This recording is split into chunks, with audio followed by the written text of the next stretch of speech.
Oke, beberapa video sebelumnya, saya nggak ada bahas info dari dalam negeri ya. Tadi saya cuma bahas tentang ibu kota negara yang baru, Nusantara. Iya, IKN. Yang ini nih videonya. Kalau ada yang kepo, bisa ke situ ya. Nah, biar adil nih, di video kali ini, saya bakal bahas informasi dari dalam negeri lagi nih cuy. Saya awalnya bingung juga mau masukin video ini ke playlist dalam negeri atau luar negeri. Tapi ya udahlah, masukin ke playlist dalam negeri aja kali ya. Kan bahas negeri sendiri.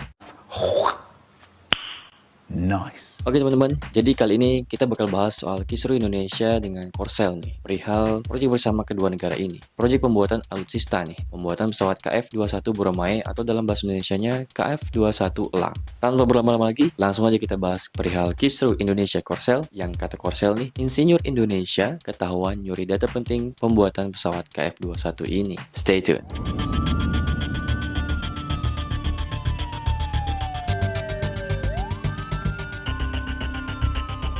Jadi menurut CNN Indonesia, Badan Administrasi Akuisisi Program Pertahanan atau Defense Acquisition Program Administration, disingkat DAPA, milik Korsel, mereka ini nuduh dua orang insinyur Indonesia mau melakukan pencurian data. Spesifiknya, data tentang teknologi jet tempur pesawat KF-21 Boramae ini cuy. Jadi dua teknisi ini bersama dengan para teknisi lainnya tuh emang dikirim dari Indonesia untuk kerja di proyek ini ya, tepatnya di Korea Aerospace Industries atau disingkatnya KAI atau KAI gitulah. Jadi buat yang penasaran, KAI ini kalau di Indonesia tuh kayak PT Dirgantara Indonesia gitu, yang bergerak di bidang produksi pesawat. Jadi perwakilan DAPA bilang kalau dua teknisi Indonesia ini udah ditangkap oleh pihak yang berwenang sejak bulan Januari 2024 nih cuy. Ditangkap karena mereka kedapatan berusaha ngambil file terkait proyek yang disimpan di drive USB.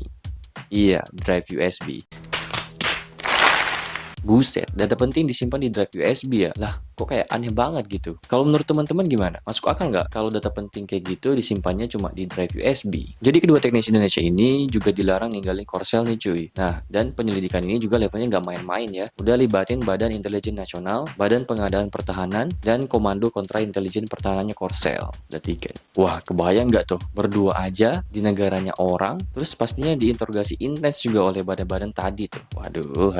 Perwakilan DAPA itu juga bilang kalau penyelidikan ini tuh akan spesifik ke dokumen apa yang coba dicuri sama dua teknisi ahli dari Indonesia ini cuy. Perwakilan DAPA ini juga nambahin kalau sebenarnya USB drive yang coba dicuri dua pakar Indonesia ini tuh cuma berisi dokumen yang bersifat umum aja, bukan dokumen yang terkait teknologi strategis yang bisa aja melanggar undang-undang rahasia militer atau perlindungan industri pertahanan teknologi gitu. Karena akses yang dikasih ke mereka tuh terbatas ya, jadi para pakar ini gak bakal bisa tuh ke zona rahasia di dalam gedung KAI ini. 한편 카이는 작년 영업이익이 1,444억 원으로 흑자 전환을 이뤘고 매출은 2조 7,894억 원으로 전년보다 34.6% 늘었으며 올해 매출은 3조 800. Nah, para penyidik ini juga disebut lagi mengkaji kemungkinan ada pihak internal yang terlibat nih coy. Kalau menurut Eurasian Times, ternyata ada 50-100 teknisi ahli atau pakar yang dikirim dari Indonesia ke Korsel sejak dimulainya proyek ini di tahun 2014 coy. Tapi karena ada masalah pembayaran dari pihak Indonesia, di tahun 2020, Indonesia narik lagi para ahli ini buat balik ke Indonesia. Ada sekitar 114 orang teknisi ahli yang ditarik ke Indonesia lagi nih. Setelah itu ada diskusi panjang dan ekstensif kan perihal ini. Kemudian pihak Indonesia yang diwakili Jakarta akhirnya tuh kembali menegaskan komitmen kalau Indonesia ingin proyek ini tuh terus berjalan dan bakal usahain atau prioritasin pembayaran ke Korsel. Nah, habis itu respon Korsel perihal ini tuh dengan kasih izin lagi para teknisi ahli Indonesia buat balik ke Seoul lagi cuy. Tapi walaupun gitu ya, berita mandek bayar Indonesia ini tuh udah kesebar ke seluruh dunia. Jadi ya tersebar isu kalau negara Polandia dan Uni Emirat Arab tuh siap buat ganti Indonesia kalau misal kerjasama Indonesia Korsel ini kedepannya gagal nih cuy. Aduh, sayang banget sih kalau sampai gagal ya, karena itu kesempatan emas buat Indonesia, apalagi untuk upgrade skill dalam hal pembuatan pesawat tempur ya, biar bisa bebas dari ketergantungan dengan Eropa. Gimana kalau menurut kalian? Coba komen.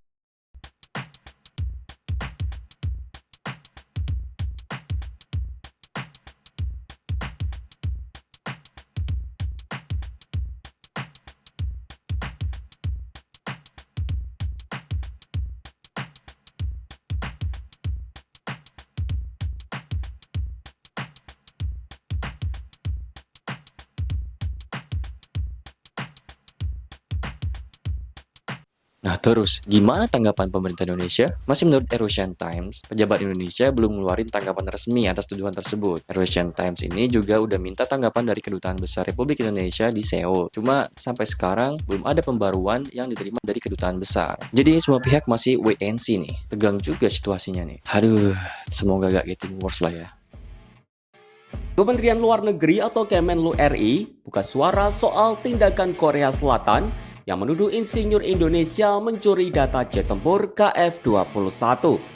Juru bicara Kemenlu RI lalu Muhammad Iqbal menyebut Kedutaan Besar Republik Indonesia atau KBRI di Seoul sudah berkomunikasi dengan Kemenlu Korsel. KBRI juga menjalin komunikasi dengan institusi terkait di negeri ginseng tersebut untuk mendalami tuduhan yang dilayangkan Korea Selatan terhadap insinyur Indonesia. Oke, saya bahas sedikit tentang sejarah proyek ini ya. Kalau menurut Kompas, juru bicara Kementerian Luar Negeri Indonesia, lalu Muhammad Iqbal menegaskan, proyek pengembangan jet tempur KF-21 Boramae atau Korean Fighter X dan Indonesia Fighter X ini tuh adalah proyek strategis bagi Indonesia dan Korsel. Oh ya, proyek pengembangan alutsista ini bernilai 8,8 triliun won atau sekitar 100 triliun rupiah nih. Gede cuy. Nah, skema pembiayaannya tuh 60% oleh pemerintahan Korsel, 20% oleh pemerintah Indonesia, dan 20% sisanya itu oleh Korea Aerospace Industries atau KAI ini. Skema pembagian biaya atau cost share ini ditargetin berlangsung hingga tahun 2026 ya. Direktur Teknologi dan Pertahanan Kementerian Pertahanan, Marsikal Pertama Dedi Laksmono dalam lokakaryanya Advancing Indonesia and South Korea's Defense Industry Collaboration yang diselenggarakan Korea Foundation and Foreign Policy Community of Indonesia atau FPCI, akhir Oktober 2023 negasin kalau kerjasama dengan Korsel untuk pembuatan jet tempur ini tuh adalah program prioritas nasional, sehingga nggak bakal diputus tuh. Cuma beliau bilang memang ada keterbatasan ruang fiskal untuk lunasin tunggakan pembangunan yang udah disepakati. Karena menurut Dedi, Kementerian Keuangan cuma nyiapin alokasi dana 1,5 triliun rupiah aja per tahun buat pengembangan KF-21 ini, sehingga anggaran dari Kemenhan tuh nggak cukup buat lunasin tunggakan ke Korsel ini. Nah, menurut Dedi, karena proyek ini udah jadi prioritas nasional, siapapun pemerintahnya nanti harus tetap lanjutin program kerjasama itu. Cuma terkait dengan pembagian biaya yang ditagihkan, pemerintah emang belum bisa segera memenuhinya. Dedi ini juga bilang kalau kami berharap nantinya ke depan bisa memenuhi kewajiban-kewajiban ini, karena kami juga malu. Ibaratnya sudah sepakat, tapi dalam perjalanannya kok jadi tidak sepakat. Gitulah kata Dedi. Masih menurut Dedi nih, sesuai kesepakatan awal, durasi proyek ini sekitar 12 tahun untuk periode 2014 hingga 2026. Indonesia udah komitmen buat bayar ke Korsel sekitar 2 triliun per tahun. Cuma proyek dan pembayaran tertunda karena dinamika politik di Korsel ini sendiri ya. Jadi juga nambahin kalau negosiasi antara Indonesia dan Korsel itu udah selesai tahun 2012. Tapi pas 2013 tertunda karena kondisi politik di Korselnya sendiri. Padahal anggaran itu udah siap. Akhirnya uang itu sebagian dikembalikan ke Kementerian Keuangan yang gunanya sebagian untuk pusat desain PT Dirgantara Indonesia. Nah, akhirnya skema pembayaran ini itu berubah ya, seiring dengan pergantian pemerintahan gitu. Dan kemudian berdampak ke alokasi cost share dalam APBN. Dan ini juga masih disesuaikan lagi dengan kebijakan prioritas yang lain yang dianggap lebih penting daripada pengembangan alutsista ini. Ya, mengingat kita juga di Indonesia udah punya mega proyek lain kan, apalagi kalau bukan IKN. Gimana menurut teman-teman? Silahkan komen ya. KF-X는 우리나라 전투기 개발과 생산이 획기적인 도약을 이룰 수 있는 국내 최대 규모인 7조 5천억 원의 연구 개발 사업입니다. T-50과 FA-50 개발에서 축적된 기술을 바탕으로 비행 제어 컴퓨터를 자체 개발하고 항공전자 센서 국산화도 진행 중입니다. Oh ya, sebenarnya pemerintah tuh udah pernah nawarin alternatif tukar guling proyek sebagai itikat baik membayar tunggakan itu. Opsi tukar guling ini tuh mulai dari pengembangan kota pintar, smart city di IKN, hingga ke mobil listrik. Namun, Korsel tetap minta pemerintah Indonesia buat lunasin hutang dulu nih. Kalau udah lunas, baru mereka mau pertimbangkan perihal tawaran ini. Terlepas dari semua ini, pemerintah Indonesia juga berkomitmen ya buat tetap menuhin kewajiban melunasi tunggakan utang ini. Sebab program ini juga buat investasi industri alutsista dalam negeri. Kerjasama dengan Korsel nggak hanya buat pembelian pesawat jet tempur doang. Di luar itu juga ada kerjasama produksi komponen untuk pemesanan KFX, IFX dari sejumlah negara. Sehingga bakal ada insentif ekonomi yang didapatkan Indonesia. Gitu cuy. Di forum yang sama nih, Chief Representative Officer Korea Aerospace Industry Indonesia Office, Woo Bong Lee bilang, pihaknya dalam posisi menunggu alias wait and see. Cuma dia berharap pemerintah Indonesia dan Korsel bisa dapat solusi untuk menyelesaikan permasalahan itu.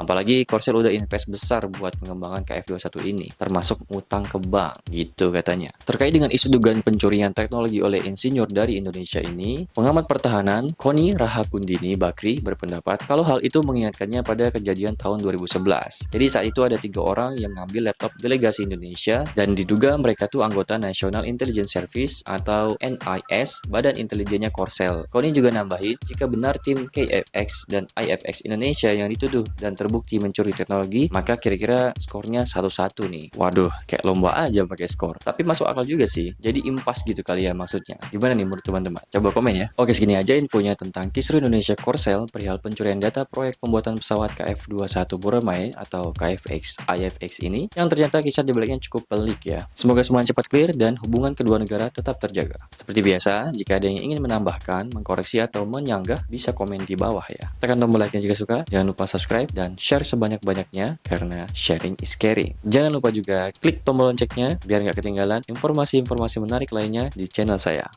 Bye.